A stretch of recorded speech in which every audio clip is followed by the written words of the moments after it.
Ya baik, selamat siang. Perkenalkan, saya Matias Rudivico. Saya Marcellus Ipon. Saya Arya Afrianto Putra.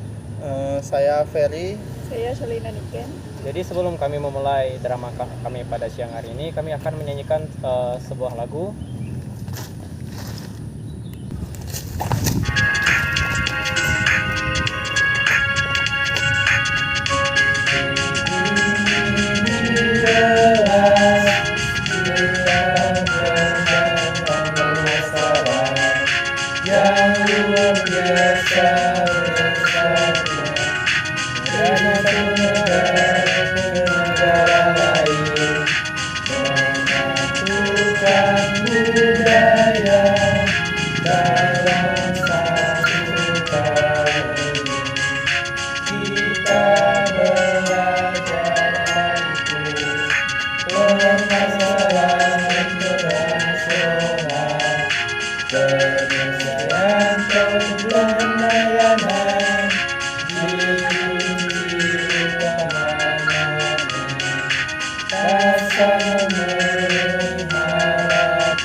Ya baik, terima kasih. Selamat menyaksikan drama kami. Pada suatu hari di sebuah perusahaan ada beberapa pengusaha muda yang ingin memasarkan produk mereka di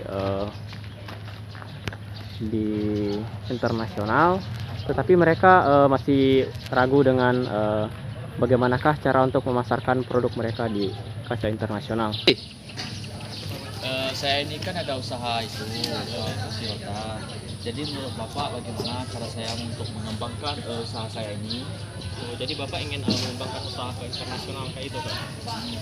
Kalau Bapak ingin mengembangkan usaha Bapak tersebut, pertama-tama tentunya kita harus mengetahui apakah negara yang akan kita pasarkan produk kita tersebut, misalnya kayak kursi rotan, kita harus menyesuaikan dengan negara tersebut. Kayak gimana misalnya kursi rotan di sedemikian rupa agar dengan adanya kursi rotan tersebut dapat menimbulkan kenyamanan tersendiri bagi pengguna dari kursi rotan tersebut.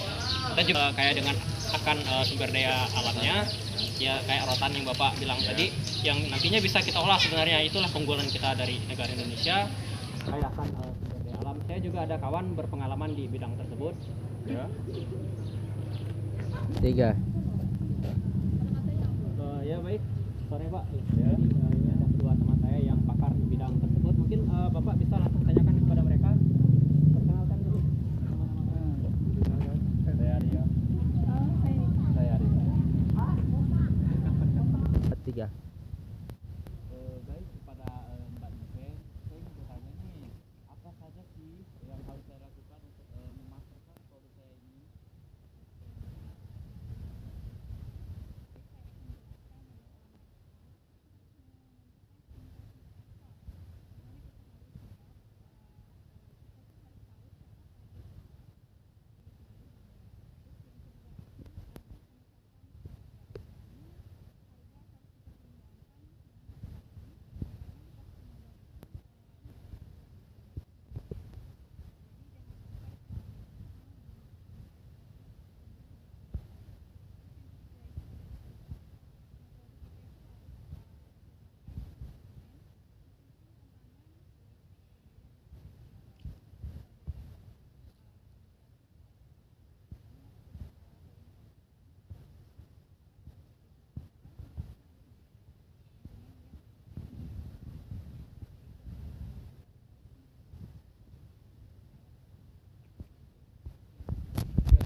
2, 3. Selamat siang Bapak Ivan. Selamat siang Pak Arya. Jadi gini Pak, kan kita ini kan punya bisnis yang sama nih kan. Iya iya. Saya ada beberapa orang yang lebih mengerti tentang cara memasarkan ke internasional. Ya. Apakah Bapak berminat juga ingin melakukan bisnis tersebut? Kemungkinan kita lihat dulu kondisi dari teman Bapak gimana cara baiknya biar saya lebih paham nanti ke depannya. Baik. Akan boleh? saya bawa ke Oke, teman baik. saya ya. Siap. Yuk. Jadi pada siang harinya Saudara Ipan dan Saudara Arya menemui pakar di bidang memasarkan produk ke kaca internasional, yaitu Saudari Niken dan Saudara Ferry. Ya, selamat siang. Saya Ipan, teman dari rekan saya Arya. Ya. Ingin menanyakan bagaimana cara internasional produk. 3. Baik Bapak Ipan, di sini ada analisis cara-cara yang paling singkat yang saya analisis dari 5 tahun terakhir. Ya. Nah, jadi itu ada beberapa langkah. Dari data saya ini ada 5 langkah yang harus kita lakukan dalam menghubung elemen-elemennya. 3. Nah, jadi itu yang pertama itu ada segmentasi pasar. Nah, jadi dari segmentasi pasar ini kita harus tahu siapa target kita di seluruh dunia. Nah, jika mengenal segmen pasar, kita bisa merencanakan hal yang lain. Contohnya untuk bagian 2-nya ini yang saya ambil itu penetapan harga. Dari segmentasi pasar tadi kita dapat menetapkan harga. Harga harus dipertimbangkan dengan hati-hati karena di pasar global nilai tukar mata uang berbeda-beda. Jangan sampai produk Anda terlalu mahal di suatu negara tetapi murah di negara Anda sendiri. Yang ketiganya tuh ada distribusi. Nah, ini cukup penting juga. Distribusi produk kita bisa sampai di tangan konsumen meskipun tantangan logistik berbeda di setiap negara. Nah, yang keempat ada komunikasi pemasaran. Mengapa komunikasi pemasaran ini penting? Karena kita harus membicarakan dalam bahasa dan budaya konsumen yang berbeda-beda dari setiap negara itu sendiri.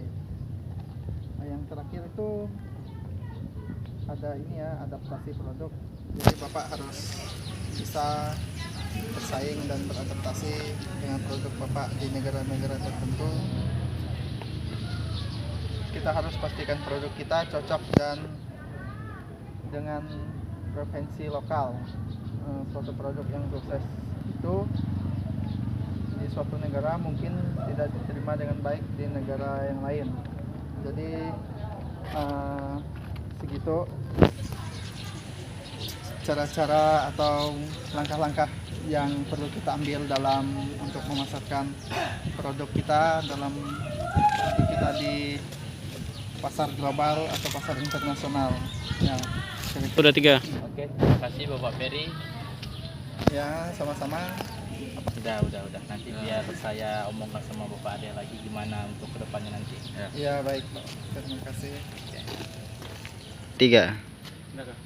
Jadi adapun kesimpulan yang mungkin dapat kita ambil dari cerita ini, kita sebagai negara Indonesia tentunya mempunyai potensi yang tinggi di bidang sumber daya alam, dikarenakan sangat melimpahnya sumber daya alam di negara Indonesia ini, yang mana di negara lain tidak mempunyai hal tersebut, dan ini menjadi salah satu potensi kita untuk dapat berkembang, dapat maju untuk kedepannya, mungkin dengan cara memasarkan produk seperti kursi rotan tersebut di kaca internasional. Mungkin itu kesimpulan yang dapat kami ambil dari drama ini. Oke.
yang lebar, adik kami dengan cermat, ilmu yang dia beri